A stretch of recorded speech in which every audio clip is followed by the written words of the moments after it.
Hello and welcome to Vantage this week, a show where we recap some of the biggest stories of the week gone by. Europe has been on edge this week. Early in the week, Donald Trump repeated his claim to acquire Greenland from Denmark, but by midweek, he softened his stance. Trump has now agreed to a framework. This is for a future deal with NATO on Greenland, and he's even pulled back those proposed tariffs on some European allies. So is the Greenland crisis over, or is this just a pause before the next pressure move? We'll break it down for you. This week, the World Economic Forum held its annual meeting in Davos. India pitched itself as central to the new global order, but Davos also put a spotlight on a hard truth about India. It's a problem with pollution. We'll tell you more about it. In the world of business, a new public feud has emerged. This is between Elon Musk and European airline Ryanair. We'll tell you why this matters. And why is the Gen Z drinking less alcohol? Is drinking the new smoking? All this and more lined up. Let's get started. We have a very good relationship.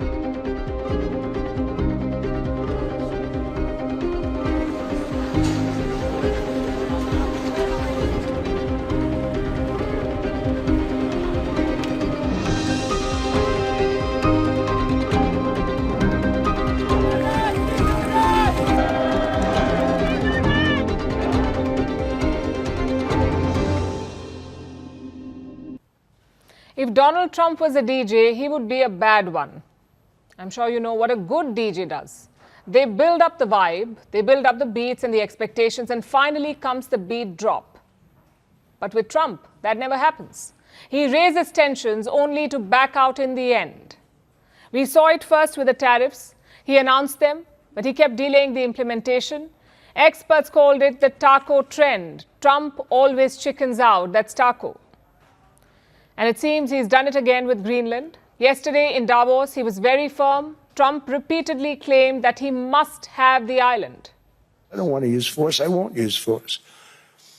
All the United States is asking for is a place called Greenland, where we already had it as a trustee, but respectfully returned it back to Denmark not long ago after we defeated the Germans, the Japanese, the Italians, and others in World War II. We gave it back to them. To that end, he had threatened tariffs. 10% tariffs on 8 European countries. If they give up Greenland, no tariffs. If they push back, 10% extra tariffs from the 1st of February. That was the threat. But now Trump has had a change of mind. Yesterday, he met NATO chief Mark Rutte, and afterwards he posted this message on social media. I'm quoting, "We have formed the framework of a future deal with respect to Greenland and the entire Arctic region. This solution will be a great one for the United States of America and all NATO nations. Based upon this understanding, I will not be imposing the tariffs that were scheduled to go into effect on February 1st. So the tariffs are off. The question is why? Is it because he realized that Europe will not give in, or is it because Europe actually did give in? Let's focus on this framework that he talks about. There is no official document or statement yet. All we have are clues as to what this framework could be. The NATO chief has given us one clue. He says the framework involves strengthening Arctic security. Yesterday, we came to this understanding that collectively as NATO, we have to step up here, including the US. Now, of course, our military will start the planning, but that is something which we are good at. But the most important thing is not the internal decision making. It is that we protect the Arctic region, implementing the President's vision that we need a safe Arctic region. So Arctic security is on the table. But what about Greenland? The NATO chief says Greenland's sovereignty was not discussed. They also did not discuss mining or security issues on the island. Is it still under the Kingdom of Denmark in this framework deal? That issue did not come up anymore in my conversations tonight with the President. We very much focused on what do we need to do to make sure that that huge Arctic region, where change is taking place at the moment. So he says Greenland was not discussed, but here's the problem. US media reports say that Greenland was indeed discussed and that the NATO chief made a proposal to Trump.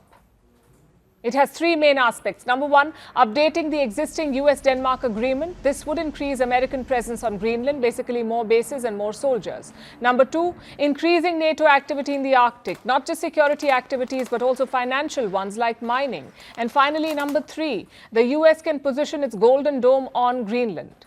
We've told you about the Golden Dome before. It is Donald Trump's proposed air defense system. He claims it can shoot down even ballistic and hypersonic missiles. Now, this is the proposal that the NATO chief is said to have made. Under this deal, Greenland will not change hands. It will remain with the Danish kingdom. But is that okay with Donald Trump? A reporter asked him about Greenland's ownership. Surprisingly, he evaded the question. We'll have everything we want. We're getting everything we want at no cost. So what are we talking about? An acquisition of Greenland? Are you going to pay for it? We're talking about it. It's really being negotiated now, the details of it, but essentially it's total access. There's no end. There's no time limit. Just hours ago, he said he wanted Greenland. He must have it. But after the talks, he's talking about access. And what about the other party? Denmark is treading with caution. Their defense minister says NATO cannot negotiate an agreement for Denmark. Only Denmark and Greenland can do that. And that seems like a fair point. The same NATO complains when the US and Russia talk without Ukraine, but they themselves discuss Greenland without Denmark. Just classic Western double standards. But hypocrisy aside, let's focus on the big question here. Is the Greenland crisis over?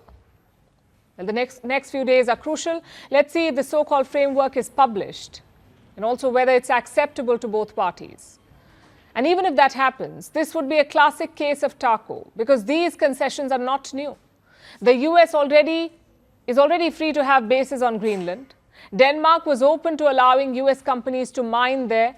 They also had signaled willingness to help the Golden Dome. So right now, this so-called framework does not look like a new deal. It looks like an instrument of appeasement, something designed to give Donald Trump a sense of victory. Yes, it may settle the tensions for now, but it does embolden Trump further. It unleashes a new wave of American imperialism. Look at what happened in Washington, D.C. yesterday. A group of Republican lawmakers got together at the Kennedy Center. They cut a cake shaped like Greenland. And look at the colors. Greenland is shown with the American flag. As long as these stunts do not stop, Greenland will not feel safe. Yesterday, their government unveiled crisis guidelines. Basically, what should you do during a crisis? Things like stockpiling food, water, and hunting rifles. Greenland's government says they don't expect to use this guideline. Nonetheless, it's an insurance, a backup if the US invades. Now, we don't know if these tensions will rise or not, but as things stand, we can say one thing. Neither America nor Europe is coming out of this unscathed. It's not just a flashpoint, it's a rupture.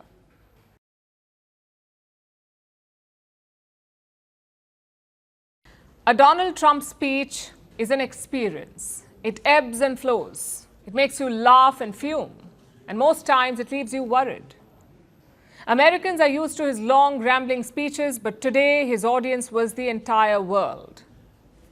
Trump turned up at the World Economic Forum in Davos just a short while ago. It was one of his most anticipated speeches. He has just toppled the president of Venezuela. He's threatening to take over Greenland. He's ripping up the free trade playbook.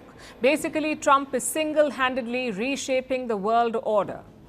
So all eyes were naturally on his speech. Trump spoke for nearly 1 hour and 15 minutes. He began with his usual bluster. He claimed that America was the hottest country in the world. He also falsely claimed that inflation was easing. But after that, the complaints and attacks began. First on the line of fire was Europe. Trump attacked them. Trump attacked the Europeans on two fronts. One was their embrace of more migration, and two, their commitment to fight climate change. And as always, the language was crude. Certain places in Europe are not even recognizable, frankly, anymore. They're not recognizable. And we can argue about it, but there's no argument. And I love Europe, and I want to see Europe go good. But it's not heading in the right direction. There are windmills all over Europe. There are windmills all over the place, and they are losers. One thing I've noticed is that the more windmills a country has, the more money that country loses and the worse that country is doing. And those countries have to do their thing. They have to get out of the culture that they've created over the last 10 years. It's horrible what they're doing to themselves. They're destroying themselves. It's beautiful, beautiful places. Without us, right now, you'd all be speaking German and a little Japanese, perhaps. I'm sure the European leaders heard that. They're slated to meet Trump later today, but after those comments, it promises to be an awkward meeting. And Trump was not done yet, of course. After attacking Europe, he turned to his so-called peacemaking campaign. Trump once again claimed to have ended 8 wars, and once again, he included India and Pakistan in that list. Working on this war for 1 year, during which time I settled 8 other wars. India, Pakistan, I settled other wars that were Vladimir Putin called me, Armenia, Azerbaijan. He said, I can't believe you settled that one. They were going on for 35 years. I settled it in 1 day. And President Putin called me. He said, you know, I can't believe I worked on that war for 10 years trying to settle it. I couldn't do it. I said, do me a favor, focus on settling your war. Don't worry about that one.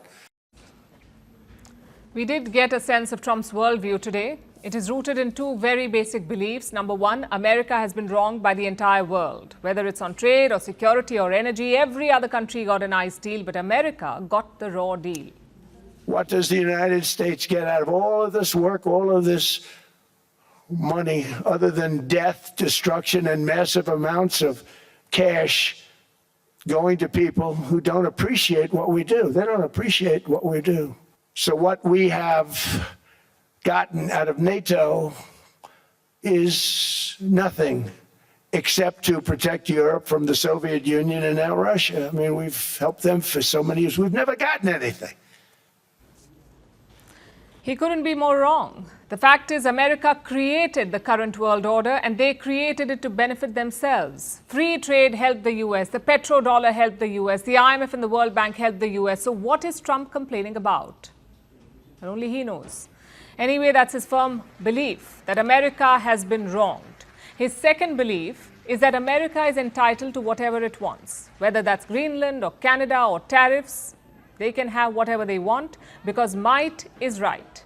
Again, this is a worrying worldview because Trump is not just any world leader. He commands the most powerful military on the planet. What happens if he puts this worldview into effect?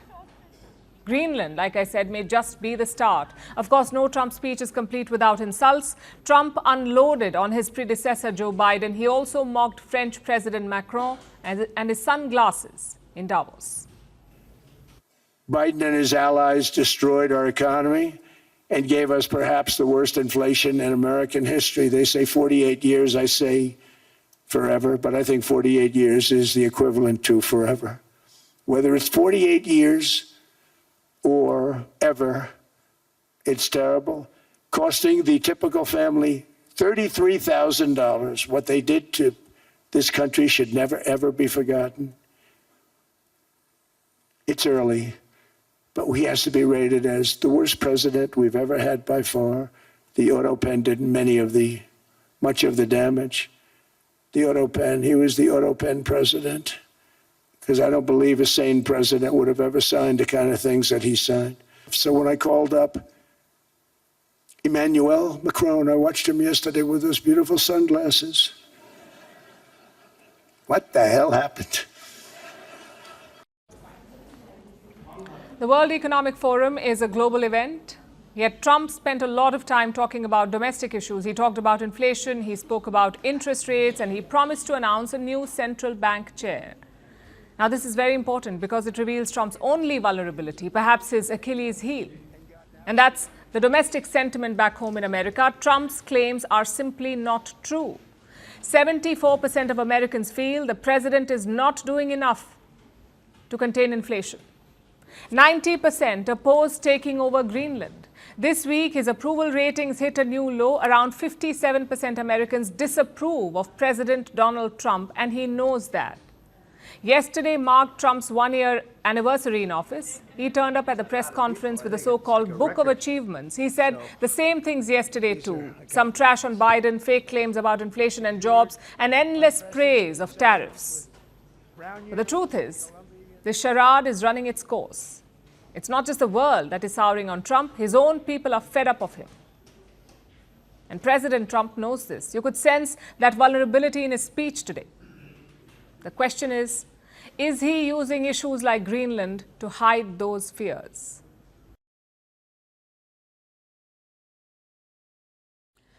Trump's speech was certainly off-brand for Davos. It is usually known for rousing messages. We've heard promises of unity, we've heard messages of peace, we've seen pledges of support. But yesterday, we saw something very different. Not some message of optimism, but a warning of chaos, a brutal, blunt warning. And it came from Canada's Prime Minister, Mark Carney. He began with a bold declaration. We often hear Western leaders talk about a rules-based order. It was led by the United States, and on paper it was liberal and rooted in the rule of law. But Carney says that system is fading, and it's not transitioning into something else, it's just rupturing. For decades, countries like Canada prospered under what we called the rules-based international order. We joined its institutions, we praised its principles, we benefited from its predictability. And because of that, we could pursue values-based foreign policies under its protection. This bargain no longer works. Let me be direct. We are in the midst of a rupture, not a transition. But more recently, great powers have begun using economic integration as weapons. Tariffs as leverage, financial infrastructure as coercion, supply chains as vulnerabilities to be exploited. Carney also made a big admission.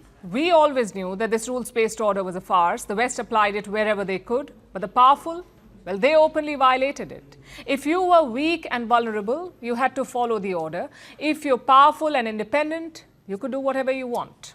This was the reality of the so-called rules-based order. And for a change, the Prime Minister of Canada admitted it. We knew the story of the international rules-based order was partially false.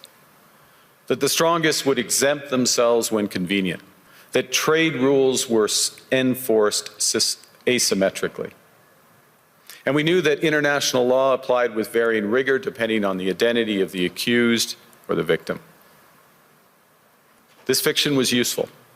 And American hegemony in particular helped provide public goods, open sea lanes, a stable financial system, collective security, and support for frameworks for resolving disputes. So we placed the sign in the window.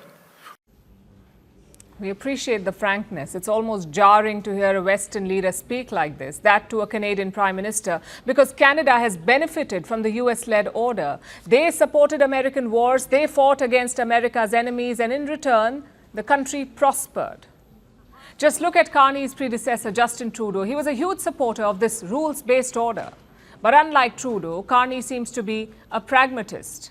He sees the threat at his door, an imperialist US president who does not care about the international law. So does Carney have a solution? Well, he's betting on middle powers to come together. Argue the middle powers must act together because if we're not at the table, we're on the menu. But I'd also say that great powers can afford for now to go it alone. They have the market size, the military capacity, and the leverage to dictate terms. Middle powers do not. But when we only negotiate bilaterally with a hegemon, we negotiate from weakness. We accept what's offered. We compete with each other to be the most accommodating. This is not sovereignty. It's the performance of sovereignty while accepting subordination. In a world of great power rivalry, the countries in between have a choice. Compete with each other for favor, or to combine to create a third path with impact. So who are these middle powers? Countries like India, Saudi Arabia, Canada, and Brazil. They have significant economic and military potential. Alone, they cannot take on the US, but Carney says together they can. And he's rooting this approach in two things. One is principles, the other is pragmatism. Carney says he will stand for principles like sovereignty and human rights. At the same time, he admits that not every partner will share the same values. And that sometimes, in fact, interests will diverge. We've seen this policy in motion. Carney has reset his relations with India. He's looking to sign a free trade deal with New Delhi. And last week, he also visited China. Both these relationships were fraught under his predecessor, Trudeau. But Carney is looking at a new chapter. He wants to build new coalitions and partnerships. And frankly, he doesn't have an option right now. Trump may be focused on Greenland for the moment, but Canada is also on his radar. On Monday, Trump posted this AI image on social media. It shows Canada as part of the United States of America. Even the Canadian military is taking this threat seriously. Reports say they are modeling a response to a hypothetical US invasion. And what does it show? The US could overpower Canadian positions in 2 days. So Canada's plan is to use non-conventional warfare, things like ambushes and hit and runs. I know US invasion is extremely unlikely, but this mere conversation was unthinkable until last year. And that explains Carney's urgency. We heard similar messages from the French president too. It's as well a shift towards a world without rules, where international law is trampled underfoot, and where the only law that seems to matter is that of the strongest, and imperial ambitions are resurfacing. I know it's hard to take him seriously with those glasses, but the message stands. The rules-based order was pinned on the United States, on the power of the US military, on the openness of the US economy, on the influence of the US dollar, and on the proximity between the US and Europe. All those things are cracking. And they're cracking because of Washington. The US military is not a tool of deterrence anymore. It has been used to invade countries and topple regimes. The US economy is not open anymore. It is imposing tariffs and shutting off imports. The US dollar is not reliable as a currency anymore. It has been weaponized to throttle rivals. Some rivals have been sanctioned, others have been cut off from global banking. And finally, the US-Europe proximity is gone. Washington is threatening to invade European soil on Greenland. And no, Trump did not cause this. He only accelerated it. The question is, what happens next? In public, US allies are talking tough. We've heard strong statements, especially on tariffs and Greenland. The European Union and the United States have agreed to a trade deal last July. And in politics, as in business, a deal is a deal. And when friends shake hands, it must mean something. And in my view, the seismic change we are going through today is an opportunity, in fact, a necessity, to build a new form of European independence. Tariffs benefit no one and harm almost everyone. American consumers are now noticing the effects of tariffs. The American economy is not performing as well as the American government had anticipated a year ago. If we are confronted with tariffs that we consider unreasonable, we are in a position to respond. These are bold statements to make, but will they walk the talk? Will these leaders put pragmatism over ideals? Will they prioritize stability over alliances? At the end of the day, Europe has not imposed counter tariffs. Instead, they are pursuing talks with Donald Trump. So even now, there is a clear gulf between their tough statements and their appeasing moves. Whether that will change is the big question.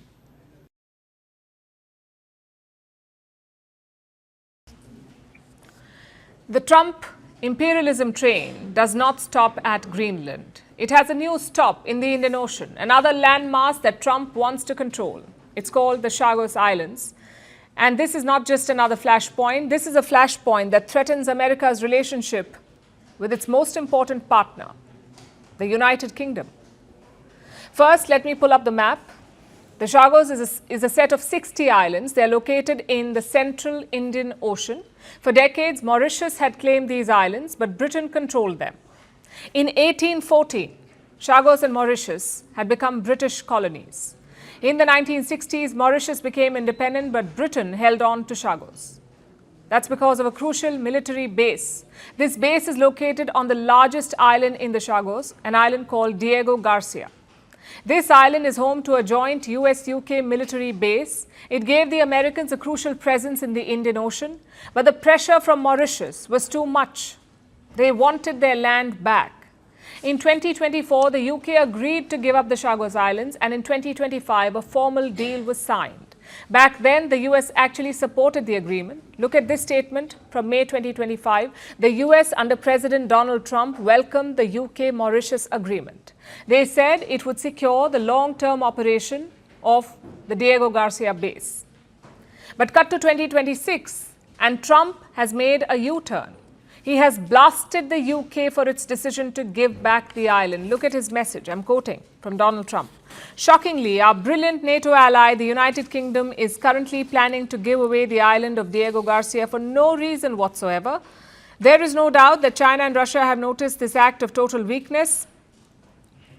The UK giving away extremely important land is an act of great stupidity.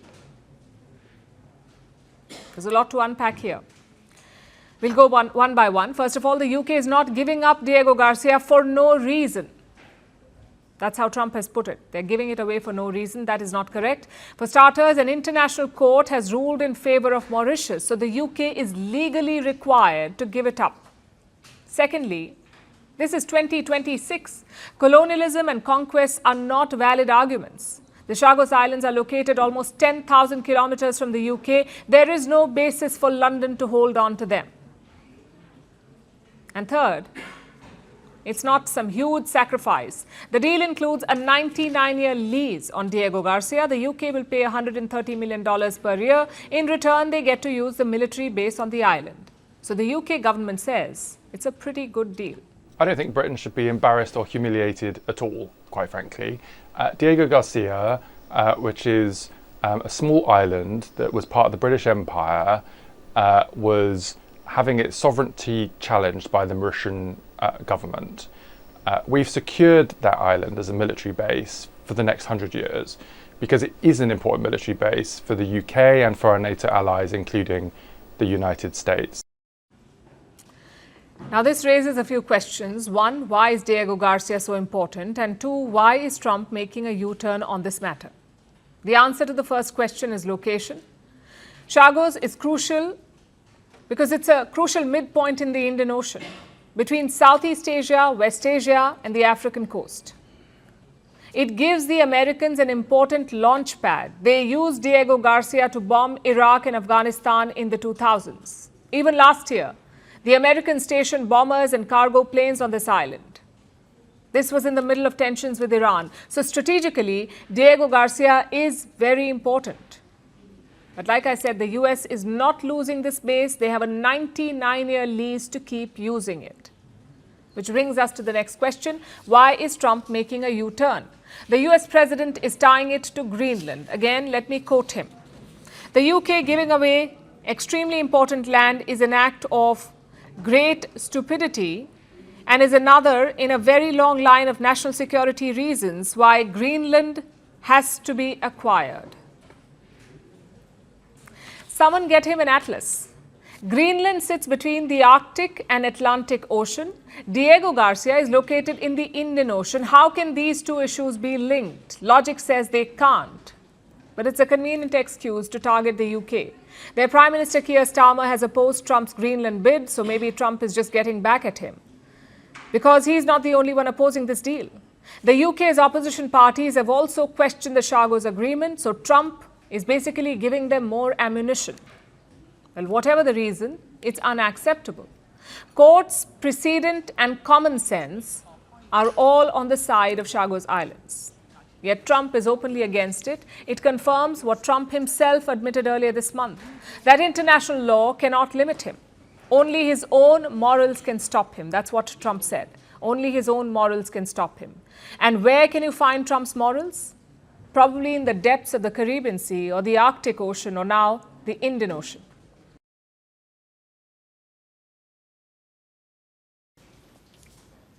Let's turn to India now. New Delhi hosted a special guest today, that too for a short surprise visit. It was the President of the UAE, Sheikh Mohammed bin Zayed Al Nahyan, or MBZ as he's called. He was personally welcomed by Prime Minister Narendra Modi at the airport. Both leaders rode in the same car afterwards. Take a look.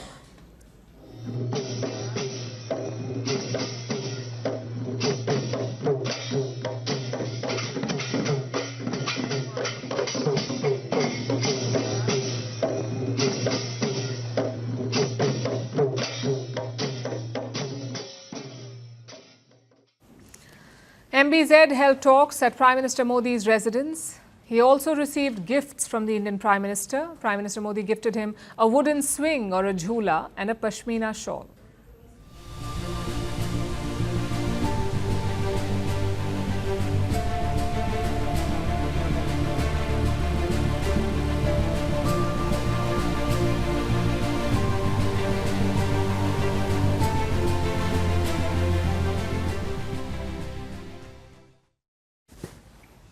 As far as visits go, this was a strange one. For starters, it was announced at the last minute. The Indian Foreign Ministry announced the visit on the 18th of January, basically on the eve of MBZ's travel.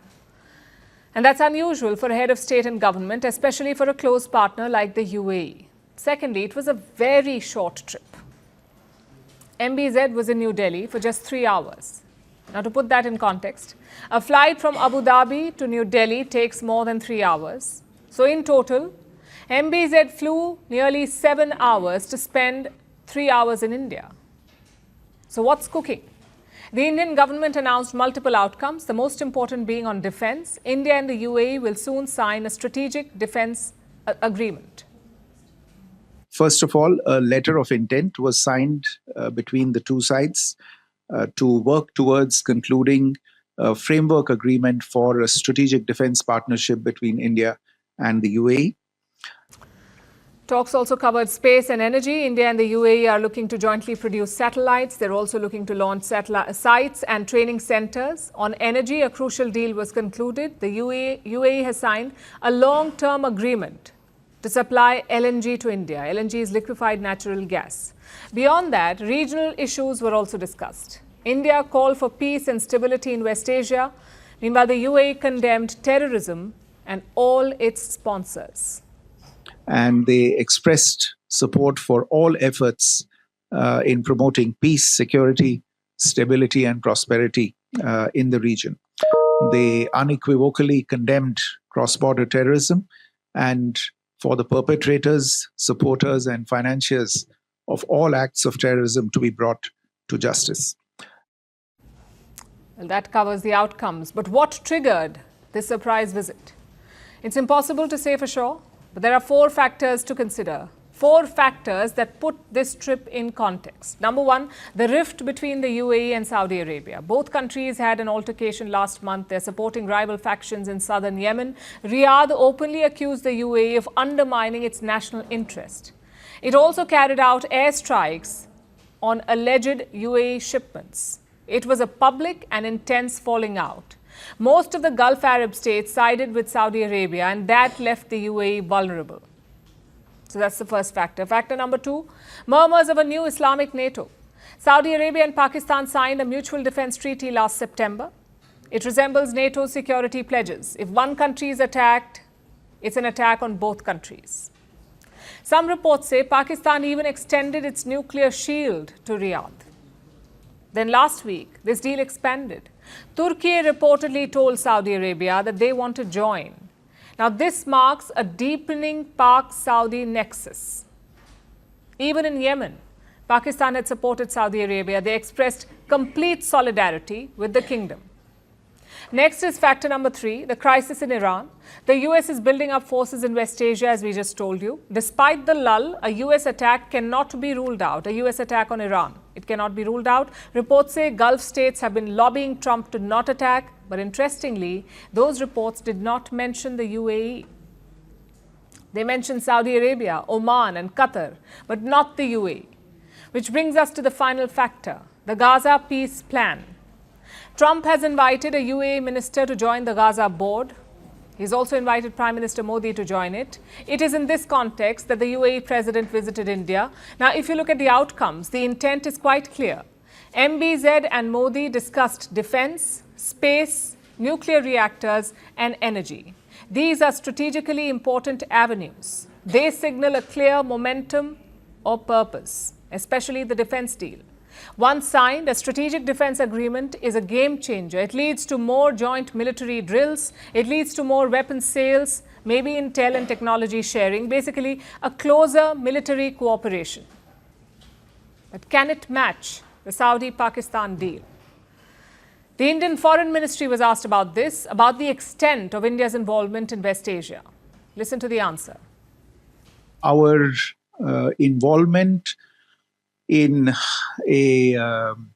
on the defense and security front with a country from the region does not then necessarily lead to the conclusion that we will get involved in particular ways in the conflicts of the region. I would really characterize it as a natural evolution from the already considerable defense cooperation between the two countries, and not necessarily a response to any specific event that may have taken place in the region or of any intent to get involved in a hypothetical future scenario in the region.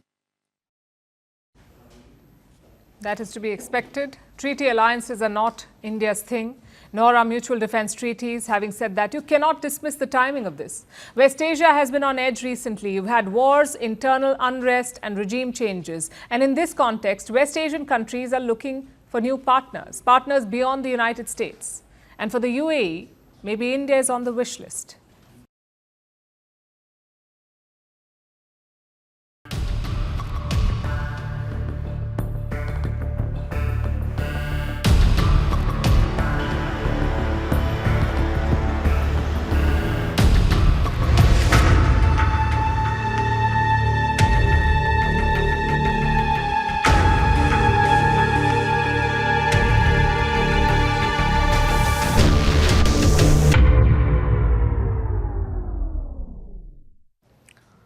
So India has been shining at Davos, a beacon of hope amid all the political chaos. We are being praised for our reforms, for our adoption of technology and for our trade negotiations. Basically, it's been a good week at the World Economic Forum. But yesterday, there was also a reality check. It came during the session on India's economy. Former IMF chief economist Geeta Gopinath was on the panel. She was talking about the challenges to India's growth. All the usual suspects were named, like judicial reforms, land reforms, tariffs. But Geeta Gopinath also named another challenge, one that is probably bigger than tariffs: pollution. Pollution is a challenge in India. And if you look at the impact of pollution on the Indian economy, it is far more consequential than any impact of any tariffs that have been put on India so far. If you look at the annual cost to India's GDP of the level of pollution that you have. And it's not just the effect on economic activity, but it's also the loss in lives. I know it sounds jarring to hear. We see so much debate over the US tariffs, so much outrage and government clarifications, but not for pollution. And by the way, we checked out the numbers. A Lancet study found that air pollution costs us 9% of our GDP. 9%, that's healthcare expenses plus loss in productivity. The World Bank says the loss is between 5 to 6%. And what about tariffs? Most models suggest a hit of less than 1% because of tariffs. So what she said is true. Pollution is a bigger threat to our economy than tariffs. And tonight we won't talk about solutions. We won't talk about policies. We will talk about something much simpler and basic: acknowledgement. Why can't we acknowledge the problem of pollution? Why can't the government admit it? Because unless they do, they cannot solve it. And it's not for a lack of warnings. At this point, everyone is complaining about the pollution. Consider what happened last week. Delhi was hosting the Indian Open badminton tournament. But before it started, a Danish player pulled out because of pollution. He said the air quality was not suitable to play. He also posted a screenshot of the air quality index. It read 348. That's not even the highest. The ideal is less than 100. This was 348. Last month, the AQI had touched 700 and 800. And this problem is not limited to Delhi. A cricket match was also affected in Lucknow. India was slated to play South Africa in December. Both teams arrived at the stadium, but a thick layer of smog covered the pitch. First, the toss was delayed by a few hours, and eventually the match was cancelled. It was called off. And it's not just sports. Last month, the top corporate boss quit his job in Delhi. He was president of finance at a listed pharma company, a company valued at almost 7,000 crore Indian rupees. Why did he quit? Because of air pollution. He said he could not live through another season of toxic air. And of course, the residents have been complaining for years. We've seen protests, we've seen lawsuits, we've seen online campaigns, but nothing seems to work. The government continues to be in denial. The focus is not on solving the issue, the focus is on hiding it. We have seen AQI numbers disappearing from government websites. We've seen water being sprinkled near AQI measurement sites, all in a bid to hide the problem. But this is the internet age. You cannot hide the reality anymore. Anyone with a smartphone can find out. Over 2 million deaths in India are attributed to air pollution. Imagine that, 2 million deaths every year. That's around 5,500 deaths every single day because of air pollution. And when it's not killing you, it's making you less productive. Look at this report from 2021. On high pollution days, your productivity drops by 8 to 10%. Put together, India loses 1.3 billion working days to air pollution, basically because employees cannot make it. So we are losing time, we are losing money, and we are losing efficiency. And these are three things that every investor looks at. So our message tonight is simple. Stop ignoring the problem. We spend months negotiating a trade deal to reduce US tariffs, but that's not even in our hands. It depends on how the Americans respond. But pollution, solving pollution is completely in our hands. We don't need foreign help for it. We don't need diplomatic negotiations. All we need is a political will to take on this challenge. If we don't, the impact will be felt long term. What's a headline today will become a stigma. Investors will hear India and they will think air pollution. Before it gets to that, we need to act.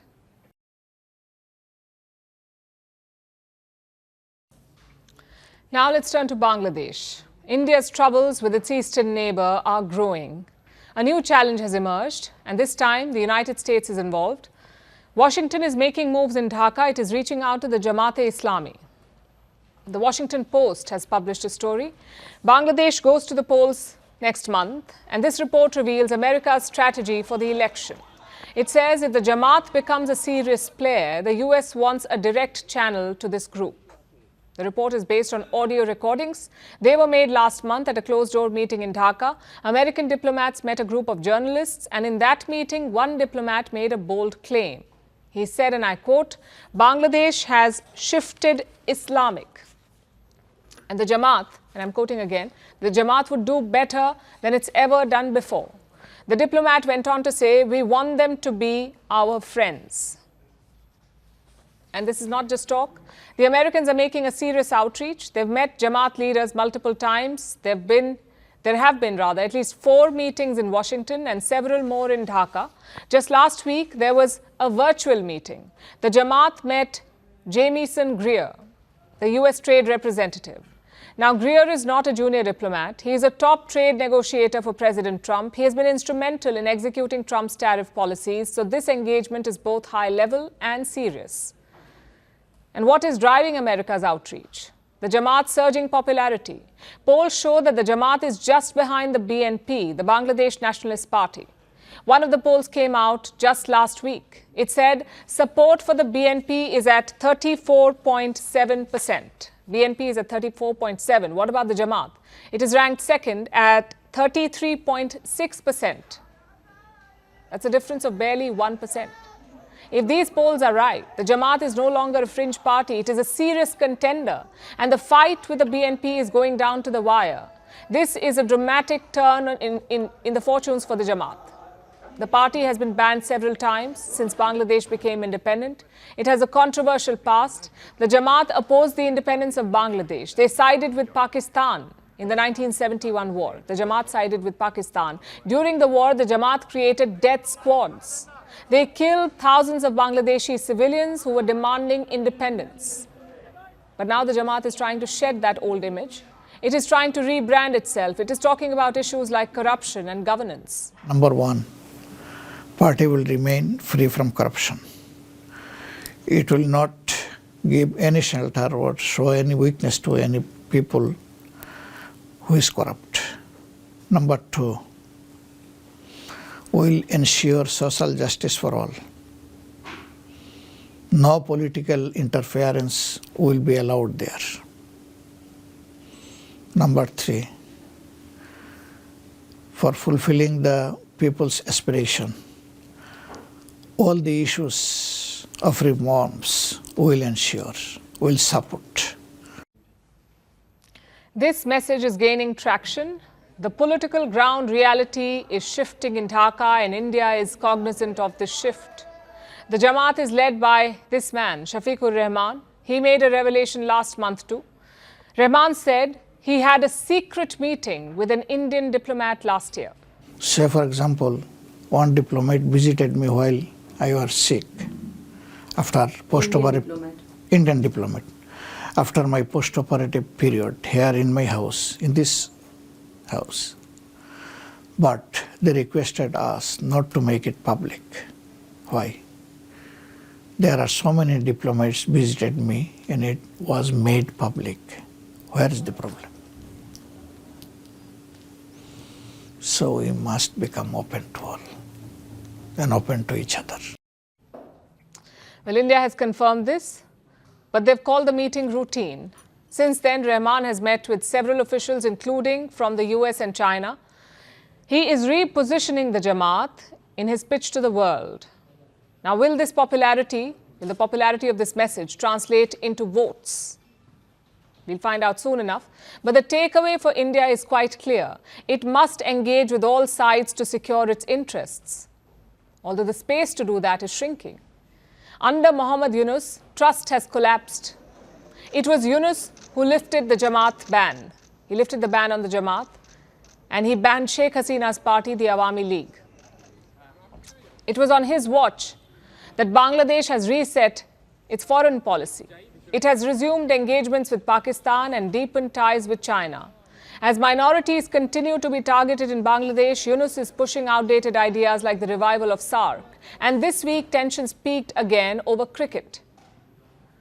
Bangladesh refused to send its team to India. They won't play in the upcoming T20 World Cup. Now, if you join the dots, you'll see the big picture. Delhi-Dhaka ties have hit rock bottom under Mohammad Yunus. Bangladesh votes on the 12th of February. A new government may open a door for a reset with India, but it won't be easy. The Jamaat's rise is not just about public anger in Bangladesh. It is a sign of a country that is adrift. And in that vacuum, others are trying to move in.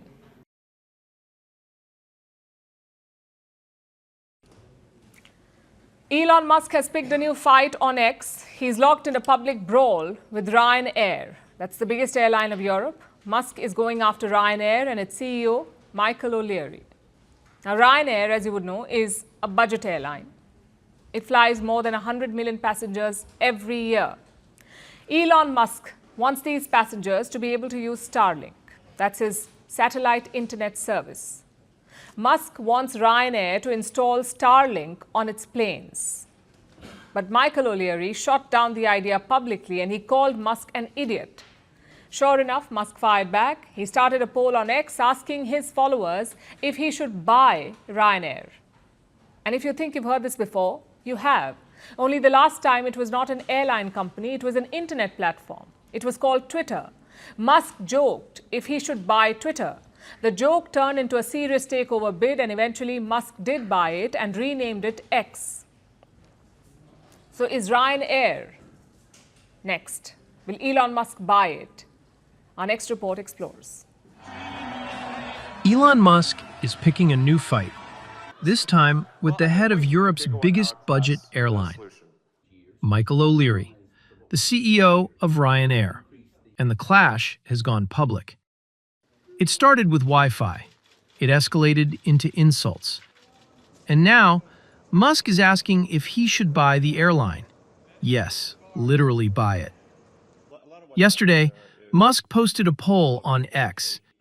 He asked followers if he should purchase Ryanair and, in his words, restore Ryan as their rightful ruler.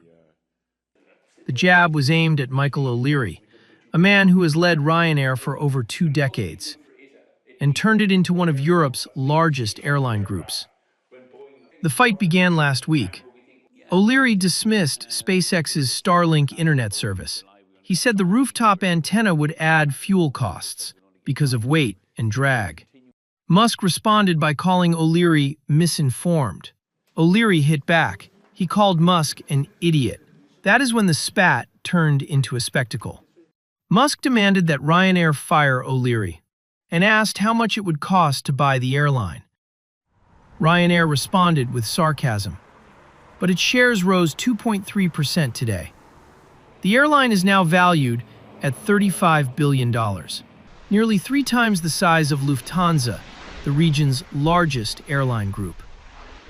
O'Leary is also one of Ryanair's top 10 shareholders. He was recently awarded a major bonus for the stock's strong performance.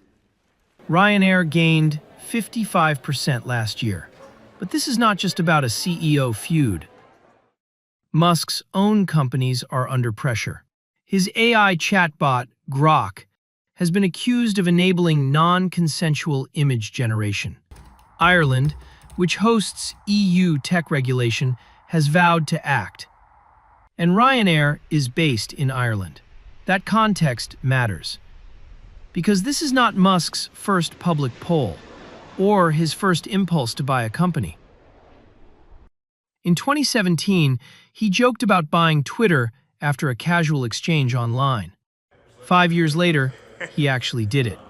He bought the company for $44 billion, then fired most of its senior staff. Now he is using the same tactics with Ryanair: blunt criticism, social media polling, implied threats of takeover. It is classic Musk. But buying an airline is harder than tweeting about it. Regulatory hurdles are high. Most countries limit foreign ownership of major carriers. Even British Airways' parent company dropped a merger over competition concerns in 2024. And Ryanair is no soft target. It is profitable. It is expanding. And it is led by a CEO who thrives on confrontation. This feud may not lead to a buyout, but it highlights Musk's style of disruption. He does not just build companies, he provokes industries. And now he has entered the airspace.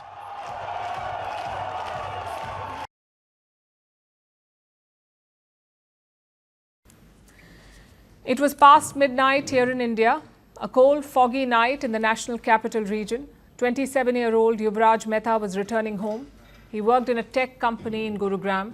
His house was in Noida, so he was driving back from work. At around 12:30 a.m., near his home in Sector 150, he went off the road. It was foggy, there was a drain on the side, and it had a broken boundary wall. So his car plunged into this 70-foot deep drain, 70-foot deep. And here's the part that would haunt you. Yuvraj Mehta did not die instantly. He survived the fall. He escaped the sinking car. He climbed onto its roof. And for nearly 2 hours, he waited to be rescued. He called his father. He shared his location. He switched on his phone's torchlight, waving it through the thick fog. At some point, the police reached the spot. Fire brigade teams arrived, crowds gathered, help came, but the action was missing. Eyewitnesses say the rescue personnel hesitated to enter the water. They cited poor visibility, extreme cold, and the presence of iron rods in the pit. In other words, they said it was too risky. So ropes were thrown, cranes were discussed, and ladders were brought. At around 1:45 a.m., a delivery worker jumped into the pit. He tied a rope around his waist and he entered the freezing water himself, but by then it was too late. Yuvraj's voice had faded. The phone light had disappeared. His last words to his father were, "I don't want to die." His body was recovered hours later. On the post-mortem report, the official cause of death is this: asphyxia due to ante-mortem drowning followed by cardiac arrest. In simpler words, water in the lungs followed by cardiac arrest. Here's what the report does not mention: apathy. Apathy for human life, apathy in slow motion. The police insist that every effort was made. They cite fog, zero visibility, and difficult conditions. But Yuvraj's father, friends, and eyewitnesses tell a very different story. They say there was a need for expert divers, those who could have entered the water earlier, or even basic safety measures, because this pit was not new. Residents say they had flagged it earlier. There had been accidents before, but no barricades were installed. All warnings were ignored. The authorities on the spot did not know what to do. They were out of their depth. उसने 2 घंटा संघर्ष किया जान बचाने के लिए खुद से। थोड़ा सा सपोर्ट मिलता तो वो बच सकता था। उपकरण की कमी और जो वहाँ पर कर्मचारी या अधिकारी थे वो सक्षम नहीं थे तैर कर उसको बचाने का। मतलब तैराकी नहीं था उनके पास या गोताखोर नहीं था। बोट का भी अभाव था, बोट भी नहीं था। ऑथोरिटी की ही लापरवाही है कि उन लोगों ने पहला तो कि एक तो प्रिवेंटिव उपाय नहीं किया, जिससे कि कोई गाड़ी फर्दर वहां नाले में मूव नहीं कर सके। मांग तो यही करेंगे कि उचित कार्रवाई हो और फर्दर कुछ न घटना घटे उसका पूरा वहां पर इंतजाम हो। After the death, the system moved swiftly. An FIR was registered against the builder. A junior engineer was terminated. Show cause notices were issued. The Noida Authority CEO was sacked and a special investigation team was formed. They will now probe this incident. But where was this urgency before?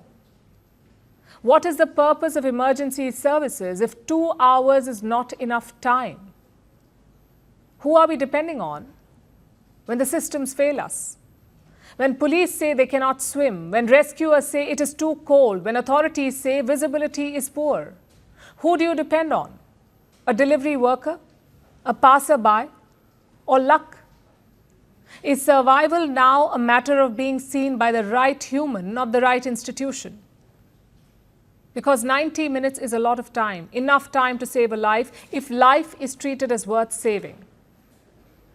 But in this case, it seems life was treated as a liability, which is why this must be a wake-up call, because tomorrow it could be any of us, driving home, trusting the road, trusting the system. The real tragedy is not just that Yuvraj died. It is that he was alive long enough to be saved and was not saved. So this is not an accident. This is a failure. The question is, what will it take for a life in India to matter before it is lost? Until the answer changes, this case will not be an exception.